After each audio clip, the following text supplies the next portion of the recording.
உங்களுக்கு ஒரு வீடியோ சொல்லி தரேன் சரிங்களா.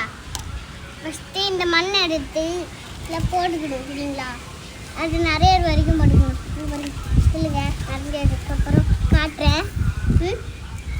இப்படி நிறைய போட்டுகிட்டே இருக்கணும். இப்போ நான் பாருங்க, இப்போ நரைஞ்சிட்டா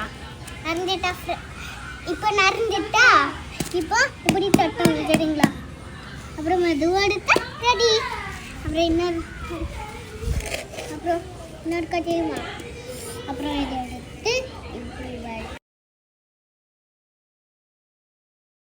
ஃபஸ்ட்டு மண்ணில் தண்ணியை ஊற்றிக்கணும் சரிங்களா. அப்புறம் ஏதாவது ஒரு டப்பையில் போட்டுக்கணும். அப்புறம் எடுத்து இப்படியே தட்டிக்கணும் சரிங்களா. தட்டினோடனே அழகாக வந்துட்டு பார்த்தீங்களா ஃப்ரெண்ட்ஸ். இங்கே பாருங்க, இதையும் நீங்கள் செஞ்சு பாருங்க. வேலை உட்காருங்க, நல்ல உட்காருங்க, மரத்துக்கு கீழே உட்காருங்க சரிங்களா.